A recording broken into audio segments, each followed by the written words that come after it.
शिक्षा उस शेरनी का दूध है जो इसे पिया है वो दहाड़ा है। और आप अगर दहाड़ना चाहते हैं तो शिक्षा के सिवा कोई रास्ता नहीं है आपको, फिर सब हर कदम पे लोग आपको दबाते हैं। कलाम साहब ने भी कहा था कि किसी देश का भविष्य किसी कॉलेज के अंतिम बेंच पर बैठा हुआ विद्यार्थी के देख क्या बता सकते हैं। गरीबी होना कोई पाप नहीं है। एक रेस के घोड़ा को अगर आप देखिएगा ना तो रेस पे घोड़ा पे ना, घोड़े पे जो बैठा होता है घुड़सवार उस घोड़े को बहुत मारता है, इतना तकलीफ देता है कि घोड़ा को समझ में नहीं आता है कि हमको तकलीफ क्यों दे रहा है। लेकिन रियलिटी में देखिएगा ना तो उसका मालिक उस घोड़े को जिताना चाहता है। तो उसी तरह हमारा मालिक भगवान है। अगर हमें गरीबी दे रहा है, तकलीफ दे रहा है ना, तो आप इससे घबराइए नहीं। वो मालिक हमें जिताना चाह रहा है और आप रेस छोड़ के भाग जाइएगा तो क्या करेगा, वो तो आपको जिताना चाह रहा है। आप अगर कोई मूवी देखती हैं तो आपको 2 से ढाई घंटे की मूवी बड़ी अच्छे से याद हो जाती है, लेकिन आप कभी गौर कीजिएगा कि उस मूवी को बनाने वाला डायरेक्टर उस 2 घंटे की मूवी के लिए 2 साल से मेहनत कर रहा था, तब तो आपको याद हो गया ना। तो उसी तरह की स्टूडेंट जो होता है ना, उसके मेहनत को कम करने के लिए एक टीचर को मेहनत करना पड़ेगा, उसे प्रेजेंटेशन देना पड़ेगा, उसे अपनी भाषा में बताना पड़ेगा कि एक लड़का जो है वो भोजपुरी बेल्ट का है। भोजपुरी वालों को तो पहले ये लगता है कि हम बहुत पीछे हैं। अरे भाई तुम नहीं पीछे हो, जितना एक CBSE ICSE बोर्ड का जानता है उतना ही तुम जानते हो। बल्कि ये जो गांव के लड़के ये ज्यादा मेहनत करते हैं, 20-20 किलोमीटर साइकिल चला के आते हैं। किसी शहर के लड़के के लिए पॉसिबल नहीं है उतना, तो ये ज्यादा मेहनत करते हैं। तो इनके लिए क्या होता है ना कि इनके पास सुविधाएं। स्टूडेंट्स की सफलता में 3 चीज का योगदान होता है। एक उनके गार्जियन का योगदान होता है, गार्जियन को भी हर पल उसको डर बना के रखना चाहिए कि भैया तुम पढ़ो इसको। दूसरा टीचर्स का होना चाहिए, टीचर्स उसके अंदर फ्रेंडली होने चाहिए, अच्छे से समझाना चाहिए, और खुद स्टूडेंट्स का। अगर ये तीनों का संयोग हो गया ना तो दुनिया में ऐसा कोई चीज नहीं है जिसे जीता नहीं जा। जिस दिन हिंदुस्तान का लड़का इस एनर्जी के साथ स्कूल में जाएगा, जिस एनर्जी से वो सिनेमा घर में जाता है किसी मूवी को देखने के लिए, उस दिन ये देश बदल जाएगा। और ये पक्का बदलेगा, ये मेरा पूर्ण विश्वास है। थोड़ा वक्त लगेगा लेकिन ऐसा नहीं है कि बदलेगा नहीं। पढ़ाई इतना दिलचस्प चीज होता है ना कि आपको 1 घंटे का क्लास कब खत्म हो जाएगा पता ही नहीं चलेगा, बशर्ते टीचर्स उस माहौल में देखा हो। देखिए पढ़ाई की 2 चीजें होती है। एक टीचर जो होता है ना वो तो पढ़ लिया, उसका लेवल बहुत ऊपर है, और जो स्टूडेंट है ना वो तो अभी शुरुआत कर रहा है तो उसका लेवल बहुत नीचे है। बड़ा अंतर होता है ना ये 2 चीजों में समन्वय में बैठना, जैसे सुई में धागा डालना, दोनों को एक लाइनर होना जरूरी है तो ही जाएगा। तो इसलिए क्या करना है कि टीचर्स को अपने लेवल को थोड़ा सा नीचे लाना। उसके लिए आसान है टीचर को कि भाई जो समझा रहा है बड़े लैंग्वेज में उसको देहाती लैंग्वेज या नॉर्मल लैंग्वेज में समझाए, अपने लेवल को थोड़ा सा नीचे। और लड़के का भी ये कर्तव्य बनता है, माँ बाप का भी कर्तव्य बनता है कि उसको हमेशा प्रेरित करेंगे थोड़ा सा तुम घर से थोड़ा सा मेहनत करके आओ इसमें, कि सर आज क्या पढ़ाने वाले हैं, जैसे ये हो जाएगा फिर कोई समस्या नहीं आएगी। तो टीचर स्टूडेंट दोनों की ओर से होना चाहिए इस चीज को। लेकिन टीचर को समझना चाहिए कि आप पढ़े लिखे हैं, आपसे गलती ना हो, इसलिए आप लड़कों को उनकी कमजोरी तक में बताएं। यहाँ पर बहुत से लड़के होते हैं वो तो सवाल ही नहीं पूछ पाते हैं डर के मारे। ये नहीं होना चाहिए क्योंकि वो टीचर को टीचर समझ रहा है। लेकिन अगर टीचर को जिस दिन वो दोस्त समझने लगेगा ना वो सवाल पूछेगा, और अगर वो सवाल नहीं पूछ रहा है तो आप क्या कर रहे हैं? 130 करोड़ जनसंख्या में आप एक मानव संसाधन को खराब कर रहे हैं अपने विद्यालय में बैठा के। वो सवाल नहीं पूछा तो क्या करें? मेरे लाइफ का एक ही प्लान है कि भाई जो स्टूडेंट्स है ना, स्टूडेंट्स ये इस देश को बदल सकते हैं। आजादी से पहले अगर आप गौर कीजिएगा ना तो देश को बदला था वकीलों ने मिलकर।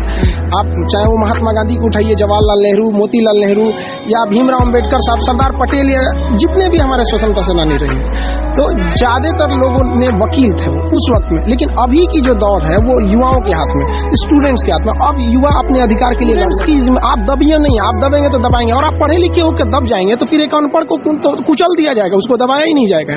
तो अब स्टूडेंट्स जाग गया है, अब स्टूडेंट्स को कोई नहीं रोक सकता। आगे वाले देश का भविष्य वही है। और हमारे कलाम साहब ने भी कहा था कि किसी देश का भविष्य किसी कॉलेज के अंतिम बेंच पर बैठा हुआ विद्यार्थी के देख के। स्टूडेंट सरकारी स्कूल में पढ़ने जाता है तो आपको क्या लगता है उसको कितना नॉलेज मिलेगा? वो 1 घंटा बैठेगा तो 1 घंटा में कितना नॉलेज गेन कर पाएगा? तो वहाँ एक कॉलेज के मैनेजमेंट की भी गलती है, और स्टूडेंट्स में भी है कि भाई देखिए आप कॉलेज नहीं जाइएगा तो फिर स्कूल और कॉलेज जो होता है ना माँ का दूध होता है, और ये सबके लिए जरूरी होता है। ये जरूरी है, वहाँ उनको भी समझना पड़ेगा, और गार्जियन के भी अंदर भी एक नैतिकता आनी चाहिए। और स्टूडेंट की जो सबसे बड़ी खराबी क्या है ना, उनके अंदर इच्छा है कि हमें कुछ करना है, उनके अंदर शौक है कि हमें नौकरी पाना है, पढ़ाई करना है, लेकिन उनके अंदर डर नहीं है।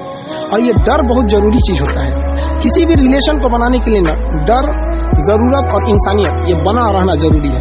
तो टीचर के अंदर इंसानियत होना चाहिए कि भैया हमें लड़कों को पढ़ाना है। लड़के के अंदर जरूरत है कि अगर हम पढ़े लिखेंगे नहीं, आगे नहीं जाएंगे तो हम कोई अच्छा काम नहीं कर पाएंगे। और डर तो सबसे ज्यादा जरूरत है उसके जॉब की या किसी चीज का। डर तो होना जरूरी है कि अगर नहीं पढ़ेंगे तो समाज में हमको एकदम पीछे कर दिया जाएगा। तो स्टूडेंट के अंदर ना अभी डर नहीं रहा है, अरे क्या दिक्कत है, अगली बार फिर भर देंगे फॉर्म, फिर कर देंगे, ये कर देंगे। और गार्जियन भी नहीं पूछता है उससे कि इस साल रिजल्ट नहीं हुआ तो क्यों नहीं हुआ। लड़का एग्जाम देने जाता है ना तो उसको पता चल जाता है एग्जामिनेशन हॉल में कि मेरा रिजल्ट होगा या नहीं होगा, और ये रियलिटी है। अगर आप वेट कर रहे हैं ना तो समझिए कि आपकी संभावना कम है रिजल्ट होने की, क्योंकि जिनका रिजल्ट होता है वो एग्जामिनेशन हॉल में जब जाता है, और जब लड़का फेल होता है ना तो एक बहाना खोजने लगता है, ये प्रॉब्लम था, तबीयत ठीक नहीं थी, ऐसा हो गया ऐसा हो गया, जबकि ऐसा चीज नहीं है। आप शुरुआत से ही गलती करते आ रहे हैं। ये लड़कों की भी भावना है, उनको भी अपने चेंज करना चाहिए इस सोच को। ये भी होना कोई पाप नहीं है। एक रेस के घोड़ा को अगर आप देखिएगा ना तो रेस पे घोड़ा पे ना, घोड़े पे जो बैठा होता है घुड़सवार उस घोड़े को बहुत मारता है, इतना तकलीफ देता है कि घोड़ा को समझ में नहीं आता है कि हमको तकलीफ क्यों दे रहा है। लेकिन रियलिटी में देखिएगा ना तो उसका मालिक उस घोड़े को जिताना चाहता है। तो उसी तरह हमारा मालिक भगवान है, अगर हमें गरीबी दे रहा है, तकलीफ दे रहा है ना तो आप इससे घबराइए नहीं, वो मालिक हमें जिताना चाह रहा है। और आप रेस छोड़ के भाग जाइएगा तो क्या करेगा वो, तो आपको जिताना चाह रहा है। तो गरीबी कोई नहीं। हम लोग खुद जब अपने स्टूडेंट लाइफ में थे तो हम लोग उसमें गुरुद्वारा में जाके खाना खाए थे, ये हालत था हम लोग का।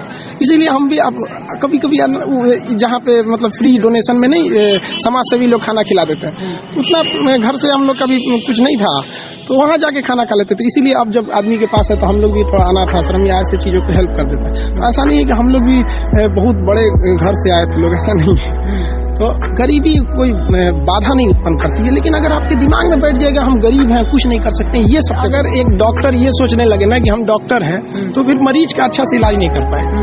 अगर डॉक्टर ये सोचे ना कि हम भी मरीज हैं और ये सोच के वो इंजेक्शन लगाए कि हम अपने को लगा रहे हैं तो फिर उस मरीज को बड़ा कम दर्द होगा। तो टीचर जब ये सोच के पढ़ाने लगेगा ना कि हम टीचर हैं तो फिर स्टूडेंट को समझने में दिक्कत आ जाए। तो टीचर को ये सोचना चाहिए ना कि हम भी आज एक स्टूडेंट की तरह ही हैं और एकदम मिनिमम भाषा मतलब एकदम नॉर्मल भाषा में उसे समझा। जहां तक बात करें ना कि सीबीएसई बोर्ड या जो बड़े लोग होते हैं उनके बच्चे अच्छे हैं, तो देखिए एक बात बताते हैं, हथियार कितना भी खतरनाक और बड़ा क्यों ना हो जाए, चलाने वाला खतरनाक होना चाहिए। तो कॉलेज और स्कूल कितना भी अच्छा क्यों ना हो, पढ़ने वाला स्टूडेंट के अंदर मेहनत होना चाहिए। हिंदी मीडियम वालों के अंदर मेहनत ज्यादा होता है, गाँव के लड़कों के अंदर बहुत मेहनत होता है। उसके पास पसीना होता है ना तो एसी नहीं चलाता है, गमछा से मार लेता है पसीना, हाथ में रुमाल बांध लेता है कि पसीने से कॉपी न भीगे वहां पर। उसके पास तकिया नहीं होता है मोड़ने के लिए, हाथ मोड़ के लगा लेता है तकिया, वो पड़ता है सुबह उठ के। तो ऐसा नहीं है उनके पास मेहनत नहीं, वो बहुत मेहनत करते हैं। लेकिन उनके साथ सबसे बड़ा कमी क्या है कि आज से 5 साल पहले उनके पास कोई ऐसा साधन नहीं था कि उन्हें अच्छे टीचर मिल सके। अब तो डिजिटल ही हो गया, ये सबसे फायदा हुआ गांव वालों के लिए कि आप डिजिटल आप गांव के किसी कोना में बैठ के इंडिया के किसी टीचर से पढ़ सकते हैं, ये सबसे बड़ा फायदा है। और अमीरों को यहाँ पहले बेनिफिट मिलता था